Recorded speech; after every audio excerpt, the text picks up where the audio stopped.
Hi everyone, मैं बैठा हूँ Mahindra XV700 AX7 diesel automatic में। और आज हम करेंगे इस गाड़ी का ड्राइव रिव्यू। तो बिना ज्यादा टाइम वेस्ट करके let me just start the engine. ये देखिए, डिस्प्ले देखिए इसका।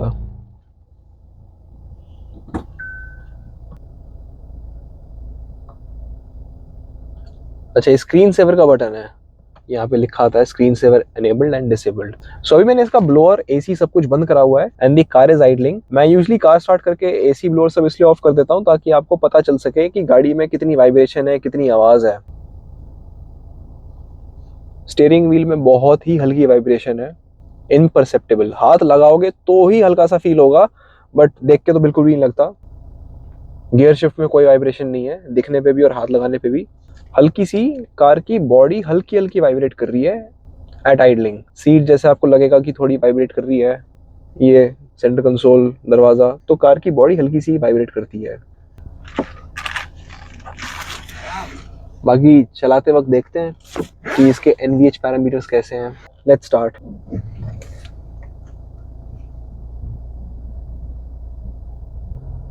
इंजन नॉइस तो आती है कार में।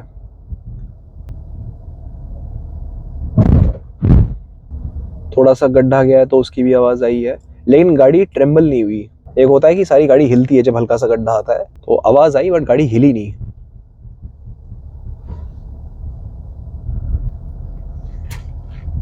लेकिन एक चीज है कि जब कार आइडल कर रही थी तब थोड़ी सी वाइब्रेशन ज्यादा थी। When the car is in motion तो वाइब्रेशन थोड़े कम हो गए। स्टीयरिंग बड़ा लाइट लग रहा है। एक बार स्टीयरिंग टेस्ट करके देखते हैं।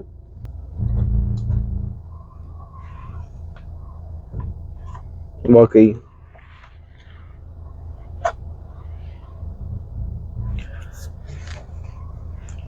इससे छोटी सेगमेंट की जो गाड़ी है उनसे भी ज्यादा लाइट स्टीयरिंग है इसका।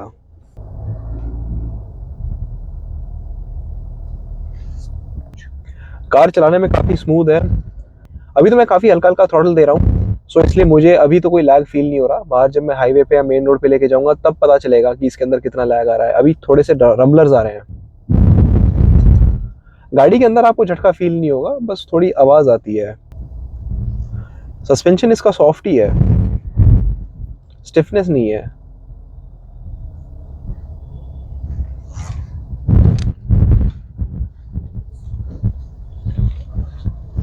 ब्रेक्स भी ठीक ठाक है इसकी।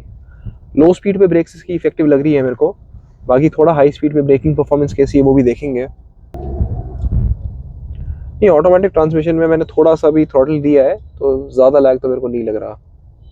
जब कार स्टार्ट करते हैं तो गियर शिफ्ट पार्किंग में रहता है, इसको डी पे कर लेते हैं। अच्छा, डी के साथ साथ आप इसको मैनुअली भी कर सकते हो कंट्रोल ना, प्लस एंड माइनस है। अभी फिलहाल इसको डी पे रखते हैं।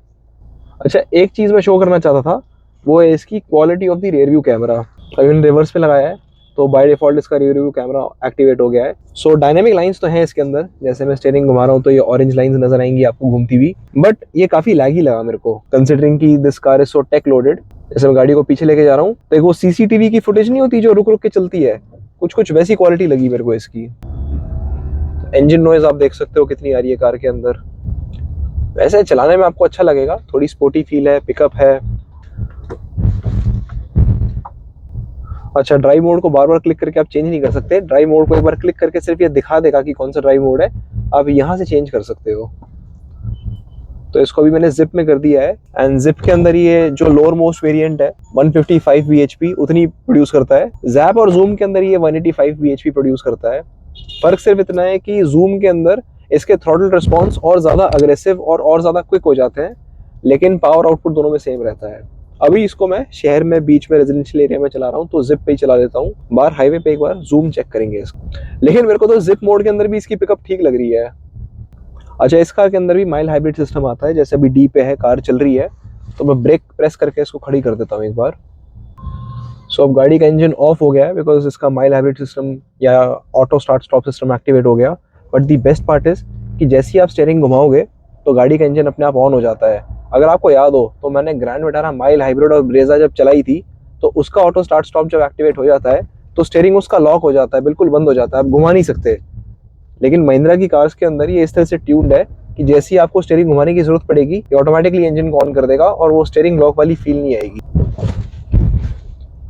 अगर आप थोड़े एक्सपर्ट्स के कार रिव्यूज देखेंगे तो वो लोग ये कहते हैं कि स्कॉर्पियो एन का स्टीयरिंग लाइट है, लेकिन XUV 700 का ज्यादा लाइट है। मुझे स्कॉर्पियो एन चलाए हुए काफी टाइम हो गया, तो इसलिए मैं एग्जैक्ट कंपैरिजन तो नहीं कर सकता। अगर बैक टू बैक चलाता तो शायद बेटर बता पाता, बट ऑनेस्टली स्पीकिंग मुझे 700 का जितना स्टीयरिंग लाइट लग रहा है, मैंने जब स्कॉर्पियो एन की टेस्ट ड्राइव करी थी उस टाइम मुझे उसका स्टीयरिंग भी इतना ही लाइट लगा था। इसलिए मैं ये सिंगल फिंगर टेस्ट करके देखता हूँ, उससे पूरी एक्यूरेट पिक्चर पता चल जाती है। अदरवाइज नॉर्मल अगर ड्राइव करते रहो तो उतना डिफरेंस पता नहीं चल पाता है। तो मेरे हिसाब से तो the lightness in the steering is at par for both the vehicles. तो अभी मैं इस कार को हाईवे पे लेके आ गया हूँ एंड करंटली इसका जो ड्राइव मोड है ये जिप पे है। अब जरा एक्सेलरेट करते हैं। ऑनेस्टली स्पीकिंग ट्रांसमिशन की तरफ से लैग बहुत ज्यादा नहीं लग रहा है मुझे, बट एक चीज जो मुझे ज्यादा लग रही है वो है इसकी इंजन नॉइज। जब ये पिकअप कर रहा होता है तब इंजन नॉइज ज्यादा होती है, but once it has picked up space और इंजन स्पीड और कार की स्पीड जब सिंक हो जाती है तब इंजन नॉइज कम होती है। अब जैसे मैं थोड़ा सा थ्रॉटल करूंगा तब देखना इंजन नॉइज कितनी बढ़ेगी। ये देखा, अभी इंजन नॉइज एकदम से बढ़ गई, अब घट गई। तो थोड़ा इंजन नॉइज के मामले में मुझे लगता है थोड़ी ज्यादा है। जूम पे चलाते हैं। जूम को लोड होने में थोड़ा टाइम लग गया। Oh, you can feel the difference. ओहो, वाकई में भाई इतनी बड़ी गाड़ी आप चला रहे हो आपको बिल्कुल भी फील नहीं होता। ऐसा लगता है कि आप जैसे कोई सेडान चला रहे हो। हालांकि गाड़ी ऊंची है, सेंटर ऑफ ग्रेविटी ऊपर है, लेकिन इसकी सस्पेंशन सेटिंग ऐसी कर रखी है महिंद्रा वालों ने, और इसमें सिलेक्टिव डैम्पर्स भी आते हैं सस्पेंशन में ना। उनका एग्जैक्ट जो फंक्शनिंग और मैकेनिज्म है वो एक टेक्निकल टॉपिक है, वो मैं अलग से कवर करूंगा। बट सस्पेंशन इज समथिंग कि आपको ज्यादा ऐसा ना बॉडी रोल तो खैर मैं कह नहीं सकता फील हो रहा है कि नहीं, बिकॉज मैं ऐसा स्पोर्टी ड्राइविंग कर नहीं सकता हूँ। पब्लिक रोड है, मैं क्रेटा की तरह इसको भी सीधी सीधी चलाऊंगा। लेकिन हाँ, गाड़ी वेल कंट्रोल्ड है। The car is planted, the car is noisy, but the car is otherwise sure footed I would say. वाकई में अरे वाह, कोलिजन पॉसिबल लिखा रहा था इस पे बिकॉज ऑफ दिस बाइक वाला। एडास सिस्टम है ना इसके अंदर, मुझे थोड़ा ध्यान से चलानी पड़ेगी, कहीं ऐसा ना हो कि ये एकदम से ब्रेक मार दे। अब जरा इसके सिस्टम को मैं जैप पे कर देता हूँ। चलो भाई, जैप पे देख लेते हैं कि किस तरह से चलती है। हाँ, थोड़ा सा डिलेड है थ्रॉटल रिस्पॉन्स। मुझे ऐसा लगता है कि जूम के अंदर जैसे ही मैं पैर रख रहा था एक्सेलरेटर पे, इमीडिएट पुश आ रहा था। जैप में थोड़ा सा फर्क है। मुझे ऐसा लगता है कि अगर किसी को एफिशिएंसी के लिए चलानी है तो जिप पे चला ले या फिर कोई जूम पे चला ले। जैप पे चलाने का कोई पॉइंट नहीं है, बिकॉज एक तो वैसे ही ऑटोमेटिक ट्रांसमिशन का थोड़ा सा लैग रहता है, फिर जैप के अंदर ये वैसे भी थोड़ा सा थ्रॉटल रिस्पॉन्स को डिले करके रखते हैं, तो वो डबल डिले हो जाता है because of the drive mode as well as the transmission. So better ये है कि कम से कम ड्राइव मोड की वजह से डिले कम रखो, जूम पे ले जाओ, और अगर आपको रिलैक्स ड्राइविंग करनी है तो zip is good enough. 155 bhp भी काफी होता है। बाकी अगर मैं ब्रेकिंग की बात करूं तो ब्रेक्स अच्छे हैं इसके, इफेक्टिव हैं। ब्रेक के अंदर कोई डेड पेडल फील नहीं होता आपको, बिल्कुल भी कोई प्ले नहीं है। अगर आप हल्की सी ब्रेक पे पैर रखोगे गाड़ी रुकती है, एंड ब्रेकिंग भी प्रोग्रेसिव है। स्टीयरिंग व्हील के अंदर डेड प्ले है कि नहीं? बहुत माइन्यूट है, बहुत ही माइन्यूट। बिल्कुल हल्का सा इस तरफ से करूंगा, रिस्पॉन्ड करती है गाड़ी। एक स्पोर्ट्स कार वाला स्टीयरिंग फील तो नहीं आएगा, लेकिन ठीक है। नॉर्मल एवरीडे ड्राइविंग के लिए for a layman it is sufficient, no issue. दोबारा जिप पे चला के देखते हैं। जैसे मैंने जिप मोड में करा इसको टू कंपेयर कि इसका रिस्पॉन्स कितना डिलेड है, सामने ट्रैफिक इतना ज्यादा हो गया कि मैं वो चेक नहीं कर सकता। लेकिन एक बात है, सस्पेंशन मेरे को अच्छा लग रहा है। 18 इंच के इसमें व्हील्स हैं इतने बड़े, लेकिन इसकी जो प्रोफाइल थिकनेस है टायर्स की वो भी सफिशिएंट है, वो कम नहीं है। तो सस्पेंशन के अंदर ऐसी कोई फर्म राइड वाली फीलिंग आपको आएगी नहीं। पापा, आपको कैसा लग रहा है suspension? Yeah, it's comfortable. How is the ride quality? Ride quality is good. And how is the seat? Seat is comfortable.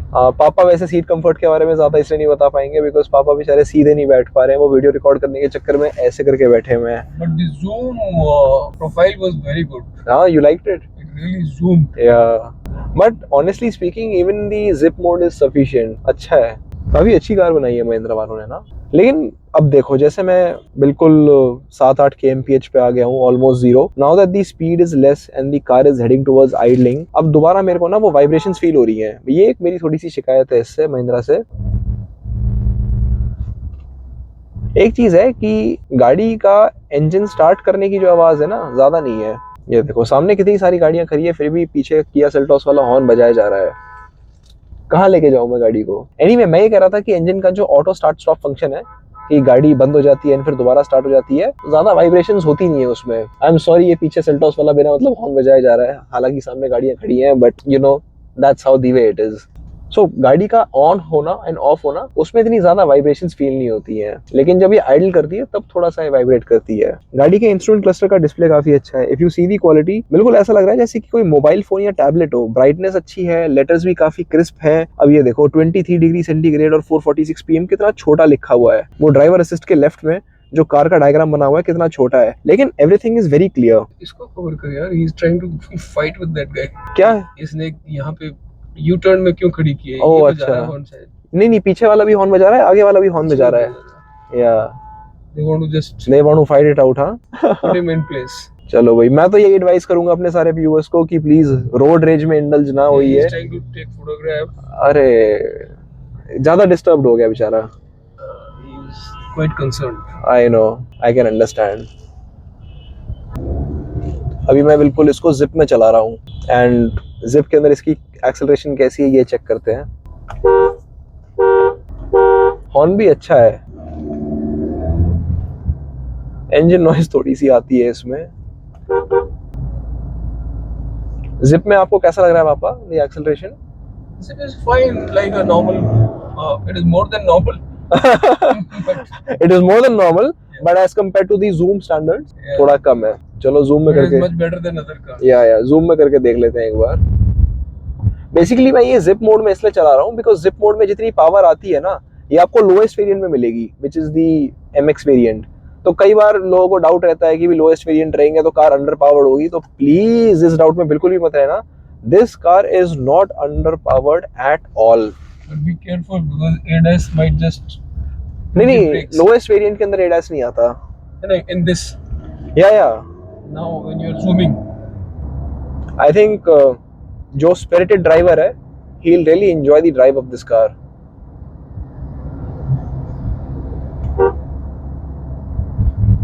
I think the zoom takeoff is comparable to the Atto 3. No, Atto 3 का 0 to 100 was 7.3 seconds, इसका 0 to 100 is 10.3 seconds। मैंने तो major नहीं किया है, पर जो test results हैं उसके मुताबिक बता रहा हूँ। मेरे लिए तो 0 to 100 मेजर करना बहुत डिफिकल्ट है। आप देखो ना इतनी ट्रैफिक कंडीशंस में कोई कैसे एक्सेलरेट कर सकता है। मैं इतना भी जो कर पा रहा हूँ ये भी बहुत है। कोई इसमें टर्बो लैग वगैरह कुछ भी नहीं है। एक्चुअली लैग कितना है इंजन का वो ऑटोमेटिक वाली कार के अंदर मेजर कर पाना डिफिकल्ट है, बिकॉज जैसा कि मैंने एक बार पहले भी शायद मेंशन किया था कि ऑटोमेटिक में एक तो ट्रांसमिशन की वजह से लैग होता है। Torque converter is not as efficient in power delivery as a manual transmission. अगर मैनुअल डीजल होती तो उसके अंदर आप ज्यादा जज कर पाते कि इंजन में लैग कितना ज्यादा है, बट मुझे लगता नहीं कि इंजन लैग ज्यादा होगा।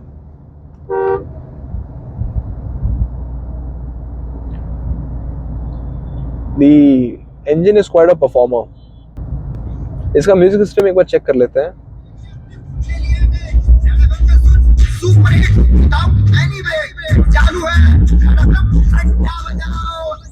हालांकि इसका वॉल्यूम लेवल सिर्फ 9 था, इतना ये और भी ज्यादा वॉल्यूम पे जा सकता था, बट मुझे इसकी 9th वॉल्यूम भी इतनी ज्यादा लाउड लग रही थी कि मैंने फाइनली इसको धीरे कर लिया। तो music system and audio quality तो अच्छी है इसकी, it is quite loud.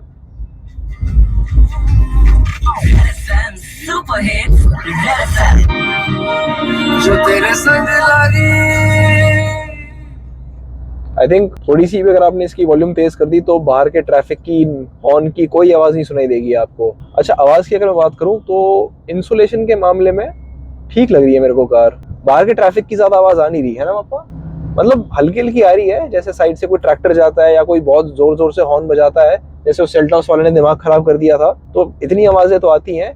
But definitely मैंने जैसे क्रेटा चलाई थी तो उसके मुकाबले तो the insulation is way better.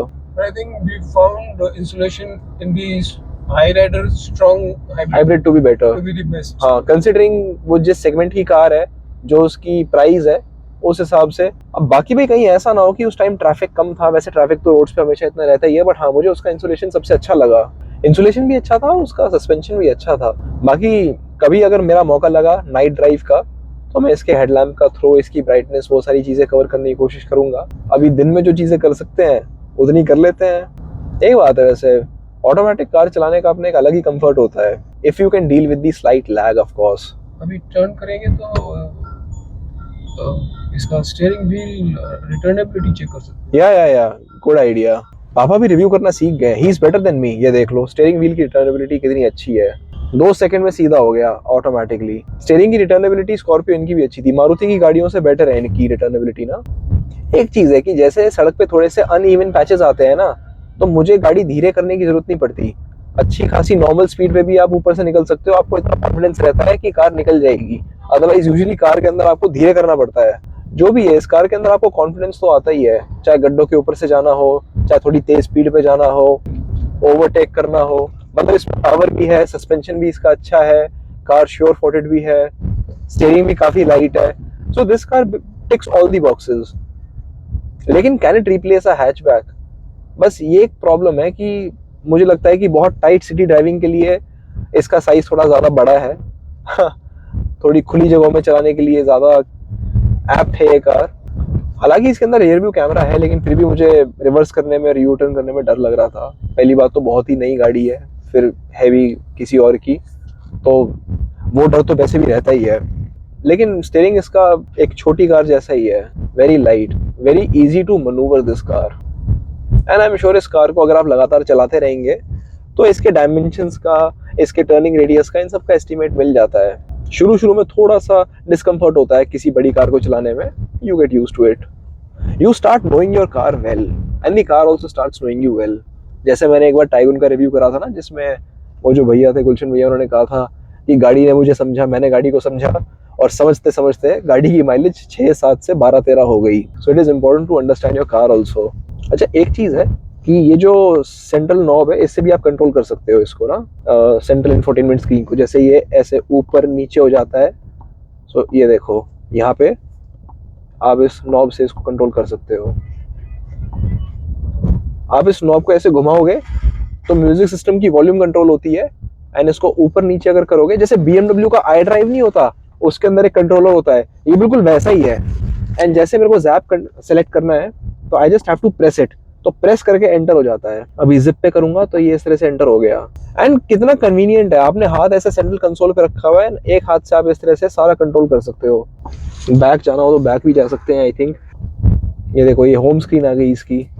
एक चीज है, इसका इंफोटेनमेंट सिस्टम जो है, थोड़ा सा, काफी सारे मेन्यूज हैं जो बिल्कुल बाहर बाहर नहीं मिलेंगे, थोड़े से अंदर जाके मिलेंगे।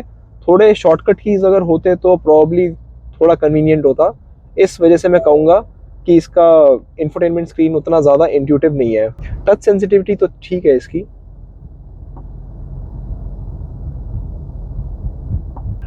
मुझे ऐसा फील हो रहा है जैसे इसमें ना हल्का सा लैग है, मतलब वो mobile phone screen type responsiveness नहीं है।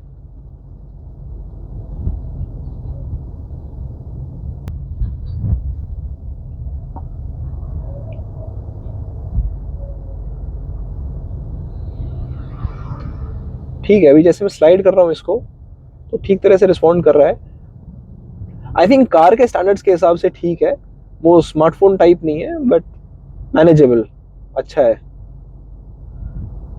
एक बस ये रियर व्यू कैमरे की क्वालिटी थोड़ी सी इंप्रूव कर देते ना तो अच्छा रहता, जो कि आई थिंक ज़्यादा बड़ा खर्चे वाली बात थी नहीं, इतना सब कुछ देने महिंद्रा वाले। आई थिंक पहली बार आप किसी मेन्यू में जाते हो तो थोड़ा सा स्लो रिस्पॉन्ड करता है, आप सेम मेन्यू में दोबारा जाते हो तो इसका रिस्पॉन्स थोड़ा सा फास्ट होता है, ऐसा मुझे फील हुआ है। कितने ज़्यादा ब्रोकन पैच ऑफ रोड से जा रहा हूँ मैं, लेकिन स्टीयरिंग इसका भाई बिल्कुल भी नहीं हिल रहा। देख रहे हो, स्टीयरिंग अभी भी बिल्कुल अपनी पोजीशन पे है। जैसे मैंने मारुति XL6 जब चलाई थी तो उसका स्टीयरिंग थोड़ा सा इस तरह से मूवमेंट कर रहा था, इसका स्टीयरिंग स्टेबल था गड्ढों के ऊपर से भी, and suspension is very comfortable. Long distance driving के लिए तो बहुत बढ़िया कार है। स्टीयरिंग छोड़ के भी अगर आप चलाओगे तो आपको ऐसा डर नहीं रहेगा कि गाड़ी यहाँ वहाँ भागेगी, सीधी चलती रहती है। ये मैं इसलिए नहीं कह रहा कि इसमें ADAS है तो इसका लेन चेंज असिस्ट वगैरह वो सब चलेगा, मैं इन जनरल कह रहा हूँ स्टीयरिंग के हिसाब से। So with this we have done the drive, और हमारा ड्राइव रिव्यू भी खत्म होता है। आई होप कि मैंने इस कार के सारे एस्पेक्ट्स को ड्यू कवरेज दे दी हो, एंड इससे आप लोग को आइडिया मिल गया हो कि ये कार ओवरऑल किस तरह की है। एंड और कुछ अगर होगा तो do let me know in the comment section, and कुछ छोटा मोटा बच जाएगा तो कभी आगे चल के इसके ओनरशिप रिव्यू के अंदर कवर करने की कोशिश करेंगे। तो अभी के लिए सिर्फ इतना ही। Thank you so much, bye.